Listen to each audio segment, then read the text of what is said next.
All right, so last talk of the day. That means I get to go till, 8, 9, 10, whatever. Anyway, say a quick overview of what I'm going to be talking about. So as I said, my name's Rob Brandon. Been working in the field for 20 plus years, largely in incident response and malware analysis. But I did my PhD with the University of Maryland in machine learning and deep learning applied to security problems. Currently work for the threat hunting team with Booz Allen Hamilton, Dark Labs. And semantic representations of machine code are really my jam. So kind of the thing is, why even mess with this whole embedding thing? A lot of malware analysis and reverse engineering problems are basically similarity questions. You know, as a incident responder or network defender, when somebody gives me a new binary and says like, hey, we think this was used in an attack, it'll usually take me about 20 seconds to say, okay, yep, this is definitely malware. So the really interesting question to me is always, not so much is this malware, it's going to be, okay, how does this work? You know, is it ransomware? Is this some kind of remote access Trojan? And similarly, you've got the vulnerability discovery problem. You know, I've got this new binary. Are there any vulnerable code paths in here? So one of the things I'm going to really care about there is, does it import libraries from other things? You know, does it have code that has vulnerabilities that we already know how to exploit? So once again, it's a similarity problem. A lot of the methods we have out there for measuring code similarity, things like bin diff, graph comparisons, those really don't scale to n number of binaries. You know, doing an n by n graph comparison is really not computationally feasible. And similarly, things like SD hash and SSDeep work for some things, but you know, they don't really encode any semantic similarity data that you really want for doing these kind of tasks. So this is where we move to embeddings. What embeddings are, these are inspired by the concept of word embeddings in natural language processing, where you take your information, you know, whether it's word, paragraphs, or whatever, and you move it into some kind of high-dimensional space where similar things are located similar to each other. So in this case, what we're the goal here is to take a function out of an executable binary and somehow learn a high-dimensional representation of it so that functions that do similar things are located right next to each other in the space.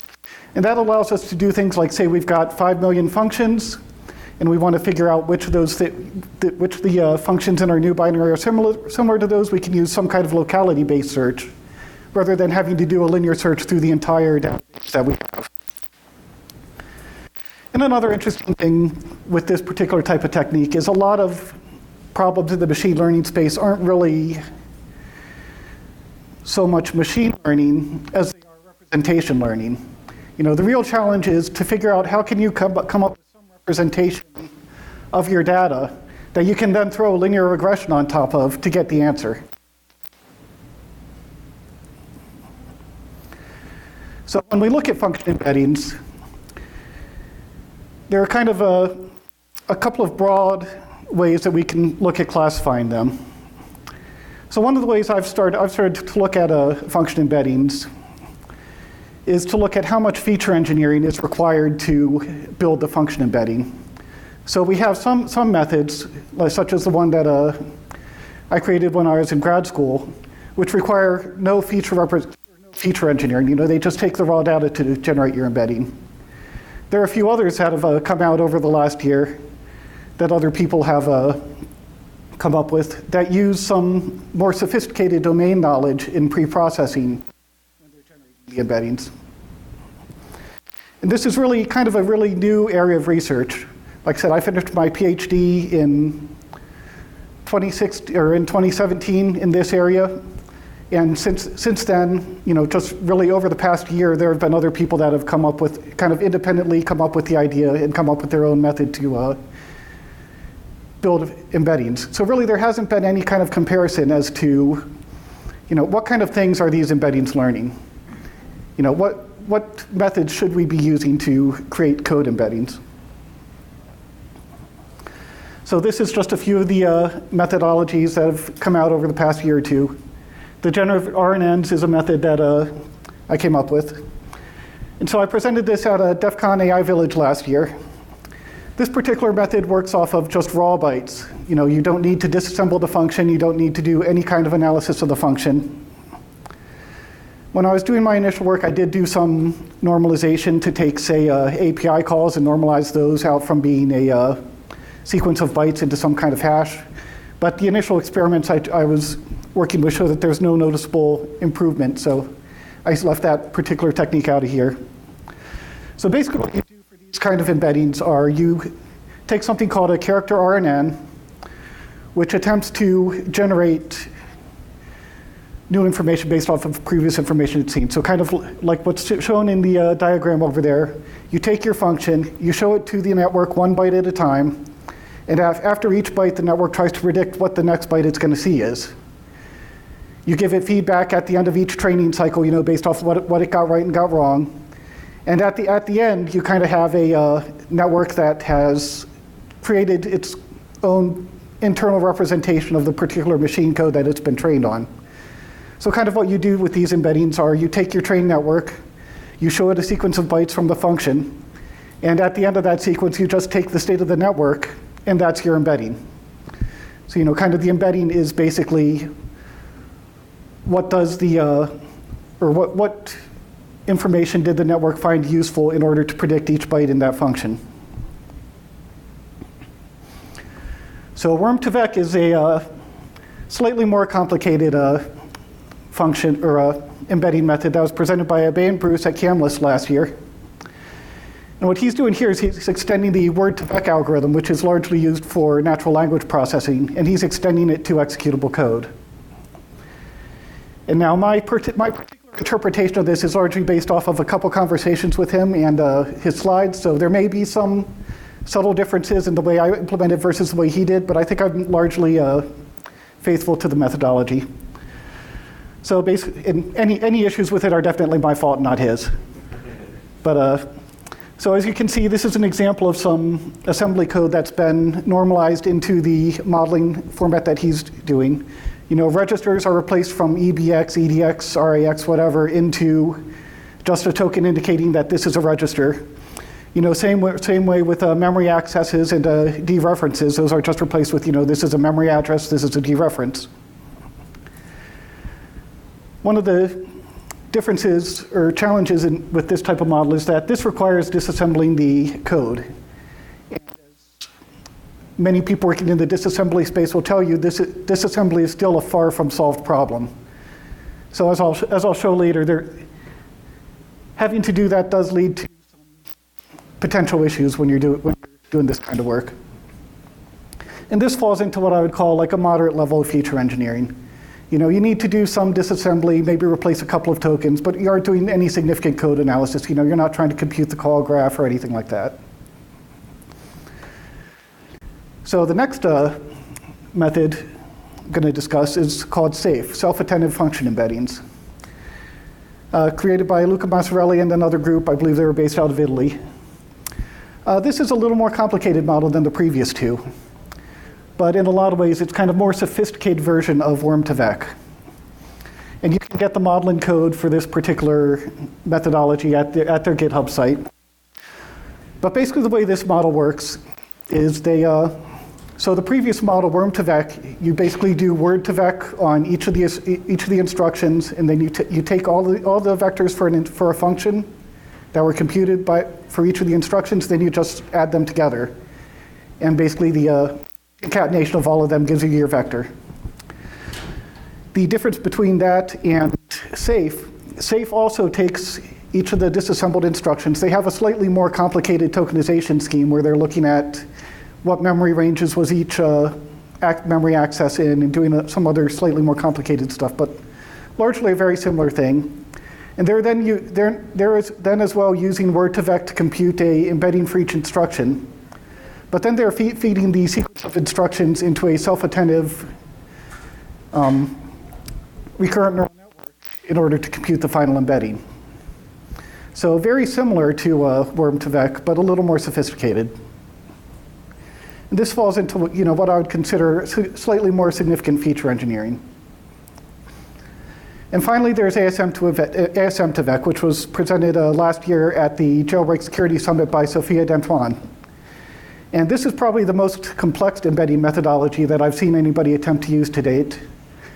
She included a lot of compositional features, or a lot of features besides just the compositional bytes of the function, such as its neighbors in the control flow graph, and a lot of other very computationally intensive and very domain-specific things into the embedding method that she was doing.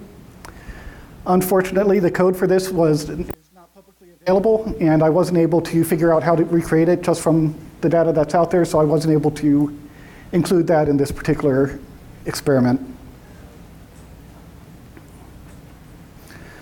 So finally, kind of to the data set I was using, I really wanted to find a data set where you had some very easy to define classes that were going to be present in the data set, but I also wanted some code that was going to have some relation over time. So kind of a natural fit for this for me was the code base of the various BSD Unixes. So if you look kind of at the history of things, in 1992 you had 386 BSD. You know, year or so later that got forked into NetBSD and FreeBSD. Then, you know, back in 95, NetBSD got forked into OpenBSD. So we have this code base that had a similar start, you know, a similar origin, you know, 20 years ago or so, but that has evolved significantly in the years since. So trying to come up with some kind of, you know, code similarity analysis, this looked like a really interesting corpus of code to take a look at.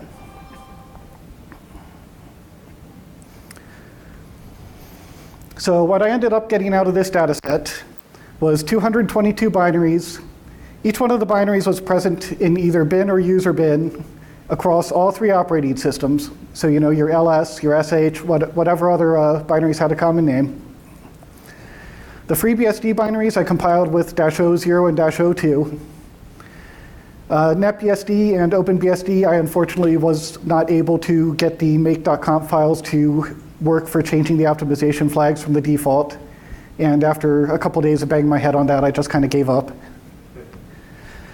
Additionally, I only used functions that were greater than 16 bytes because I really didn't want to have just a bunch of thunks in there that were, you know, of course, those are all going to be the exact same code, and that's going to throw off a lot of similarity metrics. So basically, the criteria was only functions that are greater than 16 bytes and less than 2048 bytes were used. Mainly because anything over 2048 bytes is really just an outlier size-wise, and to keep it easy, I wanted to have some boundary there. The initial parsing of all the functions was done with Binary Ninja. So I used Binary Ninja to determine where the function boundaries were, and all of these were compiled with debug symbols, so it was, you know, didn't have to do any significant work, and there wasn't the problem of how do you determine where a function begins and ends. So Binary Ninja was used to extract the binary code and the disassembly for all of the code, except for the safe model. So one of the things I really wanted to try out here was the safe group. They trained the model that they released on a selection of 64 binaries from Linux. So several user space library binaries from Linux. So the interesting thing here is, can you just release a model trained on one set of code that generates embeddings and still have those embeddings be comparable to embeddings that are trained using other code? And I got some really, really interesting results with that, as I'll show you in a few slides. But the other problem was SAFE uses Radare2 to embed or to disassemble the code that it feeds into their model. Unfortunately, Radare2 is not always the most reliable binary analysis system, so it broke on the trying to disassemble the majority of the functions that were passed through it. So the final data set out of those 49,000 functions, I ended up with about 19,000 functions that went into the model. So some of the parameters used to train the model: worm to vec, I trained that model for 40 epochs. The RNN model trained for 20 epochs. At that point, it had looked like it had largely stopped changing in perplexity. Safe model, I didn't train a new model simply because I wanted to see how well that generalizing. Yes, I know that this is definitely an experiment where I'm throwing a lot of different things out there, and if I had, over the next few years, there's definitely a lot of interesting things to follow up and maybe get a little more rigor. But this is still, like I said, I still got some really interesting results out of this. And all the models used a dimensionality of 100. Whenever you're comparing any kind of embedding type of problem, you really want to make sure you use a constant dimensionality, because different dimensionalities are going to have different capacities for encoding data. So you really don't want to say, okay, we're going to test this one with 10 dimensions and this one with 1,000, because obviously the 1,000 dimensions can hold a lot more data than 10. The other thing is each data set used a different binary. So FreeBSD compiled with Clang 7.0.1, OpenBSD was built with Clang 6.0.1, and NetBSD was compiled with GCC 5.5.0. So as far as the class breakdown, FreeBSD-00 had significantly more functions, or was a significantly larger part of the data set. I think it's still not large enough for any data set imbalances to really cause issues, especially since most of the issues here are more with model generation rather than with classification. Another interesting thing, kind of as a side note, is that FreeBSD-02, both FreeBSDs came from the same source code. So there's obviously a lot of function inlining and other optimizations going on between -0 and -02, which is something to keep in mind when you're looking at trying to take two binaries and determine did they come from a similar code base. So one of the things I like to do whenever I'm doing any kind of unsupervised or cluster analysis is throw up kind of a cluster plot of the data that I'm looking at. So in this case, these are just basic scatter plots of the data set for each of the models. And just kind of looking at it off the bat, you can see there's some really interesting things just in the data from right here. You notice the safe plot, the classes are a lot more intermixed when projected down to 2 dimensions via t-SNE than the other two. You get kind of the cleanest separation within the RNN model. And the worm-to-vec is kind of similar to the safe model. And granted, in a lot of cases, you really don't get much more than some intuitive ideas of what kind of space class separation you might have in the data and some pretty pictures for presentation. But I've still found this to be a fairly useful technique. So kind of one of the main method I've come up with over the past couple of years for determining whether two embedding methods work as well is heavily inspired by natural language processing. So one of the main main ways of testing natural language embeddings are to take your embedding and see how well it works for determining what words are synonyms. So if you look at English and other languages, we've got plenty of lists out there that says, loves, likes, appreciates. Those are all similar words. They're all synonyms for each other, so they should show up in similar parts of the vector space. So with binary code, we really don't have that common knowledge, that common ground truth consistency of, well, we know that we should say, when we see these two functions, we should say that they're similar. And that's where I came up with the concept of a consistency. So basically, all that consistency means is that hard consistency is that if I take function f from set A,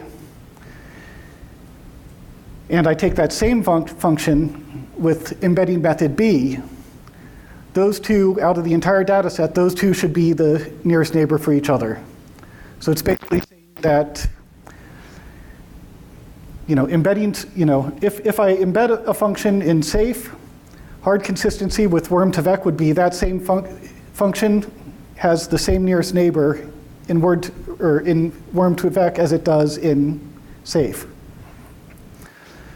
So soft consistency just means that the nearest neighbor from, say, function f in safe is within the 10 nearest neighbors, or the n nearest neighbors of the same function in worm-to-vec for some value of n.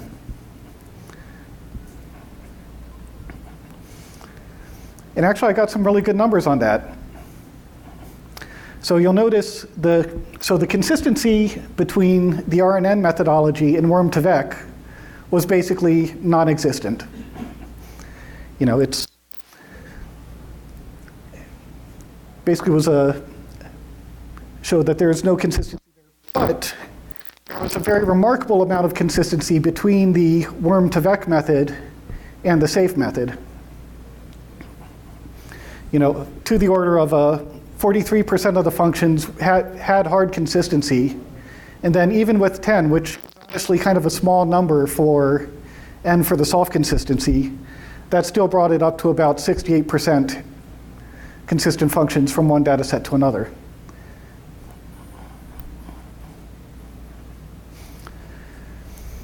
So kind of the takeaway from here is that, at least for this experiment, models that had similar feature engineering ended up having similar levels of consistency with each other. And I thought that was very interesting because, simply adding a few vectors together is very different than creating a self-attentive network over the same set of vectors. So, kind of the very simpler model with the same featurization ended up learning the same stuff as the more complicated model. And one of the things I'm interested in trying later is upping the value of n in this experiment to see just how far that increases the consistency. Maybe try with an n of 100 or 20 and see how that changes things. So like I said, the data sets that trained on the same stuff tend to be consistent. Data sets trained on different models tend to be consistently inconsistent. The additional test I did, which was also common in natural language, is given a supervised learning task, how well does the embedding work? In this case, most of the times that I've tried this on code embeddings, it's been kind of a waste of time because all of the supervised data we have ends up being trivially easy to model in pretty much every vector. So in this case, trying to determine, the supervised learning task was which data set did it come from? Is it a FreeBSD? Is it an OpenBSD? Is it a NetBSD? Every single embedding methodology got 99 point something % on that. So in order to really exercise code embeddings, we need to try and come up with some more challenging tasks and data sets to maybe get some more useful comparisons. Because saying everything works great isn't necessarily the most useful thing to say. So kind of some of the conclusions and takeaways from this is tooling can definitely make things complicated. The reliance of safe on Redair definitely makes that particular methodology hard to just take off the shelf and put into use without doing some significant engineering to say maybe put a different disassembler on the front. So another thing was, even if consistency between models is poor, that doesn't mean that the embedding method is not going to work for your particular use case. As we saw, even though the two different embedding feature sets learn different things, they still worked equally well for what we needed to use them for at the end of the day. And so getting kind of up to where things were going with ASM to vec, features besides the compositional features of code are definitely somewhere that's ripe for research. There's a lot of really interesting things that we could be doing, say with trying to incorporate the control flow graph and other features from the binary into the model. So one of the things I think would be interesting to do from this in the future, most of the work so far has, people have naturally looked at functions as being the best way to, or the best, kind of semantic block of code to measure things in. Because humans tend to look at things in terms of functions. But looking at things from the computer side, maybe looking at basic blocks would be easier. And a basic block is just a section of code where you don't have any control flow changes. So that sidesteps a lot of the problems you have when you're doing program analysis, as far as determining, have we ended the function or did we just jump somewhere else due to something else? Or is this just a piece of code that just has nothing but jumps in order to get around function analysis? So basic block embeddings, figuring out ways to merge those together is definitely a really interesting area that I plan on taking this in the future. So other than that, there's my Twitter and email. Anybody have any questions?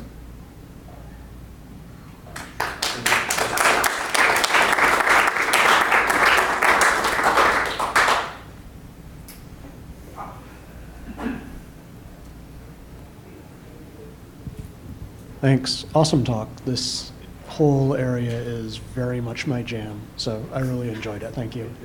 Having said that, I'm now going to hit you with kind of a sneaky question. One of the things that's come up in looking at embeddings for natural language models is this question of bias. So I think most of us are familiar at this point with the notion that if you translate from Hungarian that doesn't have gendered pronouns, you get different gendered pronouns in English for nurse versus doctor. So to what extent do you think, based on sort of your experience with this, that might be an issue going forward? Because obviously a lot of the code bases that we have available to us, be it from malware aggregation sites or large code bases or stuff like this, these are all skewed from sort of normal behavior. So if you get into actually using this for like reverse engineering, at that point, the quality of those embeddings and whether or not it's actually mapping to the right functionality might be biased by that data and might lead you sort of down the wrong path. So do you have any thoughts on that, or how it might be possible to correct for it? So I think that's definitely a very heavy potential area, but I think one of the key differences that we can leverage in terms of code as opposed to natural language is that ultimately we're not really looking at what's the semantic intent. We're looking at what did the compiler generate. So that's where that's one of the reasons that I think moving towards a basic block approach, where we're looking at how do we combine basic blocks and then derive meaning from those, can potentially help a lot of the issues with the dataset bias, because a compiler is only going to generate so many basic blocks. Humans are only going to code so many different things before they put an if in there or some other thing that's going to cause a control flow change. So I think that's definitely one possible mitigation. But yeah, that's definitely a huge area of potential concern and one that I don't have a good answer for. Cool. So I have a question as well. Kind of similar, on the similar track. So have you looked at function embeddings when you've, say, injected like a single line or something into the function and seen whether the function embeddings would also be similar there too? No, I haven't. That would be interesting to do. I'm just reminded of a news post from last week for silence and malware classification. Yeah. So yeah, no, that would be interesting. I think these should largely be robust against that particular type of technique, just because the code that you inject would have to, in some fashion, overweigh the code that's already there. So I mean, if you look at the like say the worm safe model, whatever line of code you're going to put in, first off, you have to know what vector is going to be generated by the instruction vectorizer, and then that vector would have to be of high enough magnitude to throw off everything else that it's already seen. So I don't know how, I think that's definitely interesting to do, but I think this would be fairly robust against that method for most functions.